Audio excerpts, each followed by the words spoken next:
Then we went from this one bush base. In other words, they just cleared an area in the bush and put us there, and we worked our way up to Khe Sanh, and we broke through the barrier around Khe Sanh, and the Marines up there were relieved, and we were 2nd Battalion, 1st Marines. I think they were 5th Marines, and so we relieved them, and then we took over Khe Sanh. And basically the same. When we went up to Khe Sanh, it looked like one of those old World War I movies. You see where the guys are going across this no man land, where there's craters all over and stick trees and stuff. That's the way it was up to Khe Sanh, all around it, because they bombed it and did everything trying to keep the NVA off. So it looked like actually a World War I scene. You know, it had a really weird smell to it, and we just called it smell of death.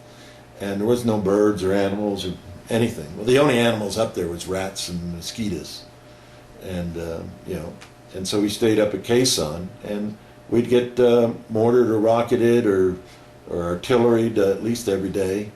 They'd usually wake us up in the morning, and we all lived in bunkers, and every once in a while a bunker would get hit, and people would, either get killed or wounded, or some would come out lucky, and so there was. You'd move around, and you always observed where you were going, where places was to go, because, and they had a dog up there, they called him Gook, and okay, it isn't proper, but shoot, you're in combat, you're fighting the Vietnamese, so you call him a Gook. And you'd see Gook up there, and if Gook started running for no reason, you didn't ask questions, because he could hear the rounds coming. And the rule was, if you could hear the rounds, you were safe, and we could hear them coming in, and you'd run to a bunker.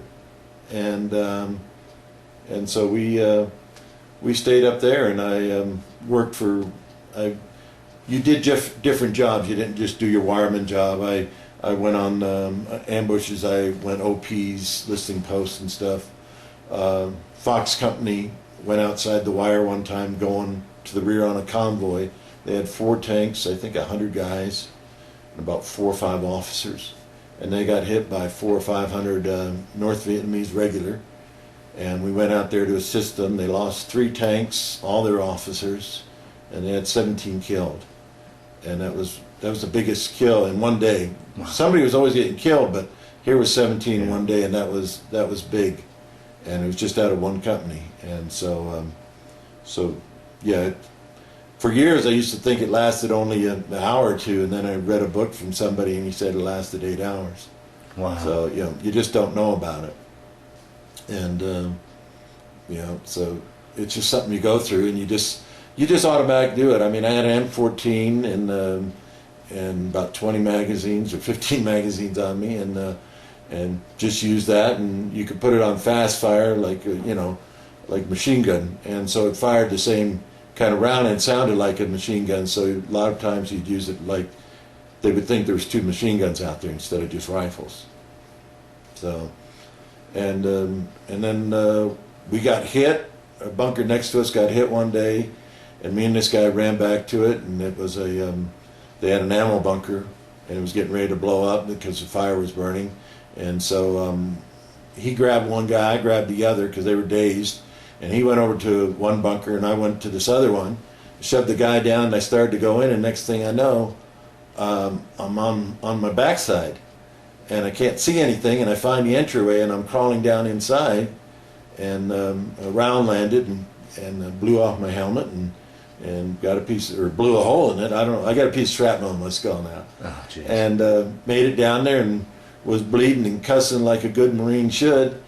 And one of the guys down there says, "Hey, quiet, this is the chaplain's bunker."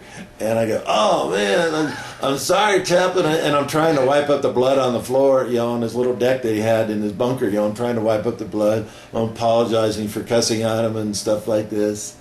And so they bandaged me up and sent me back to Da Nang and spent I think a week or 2 back there. And I thought I had a really good tan. What it was the clay.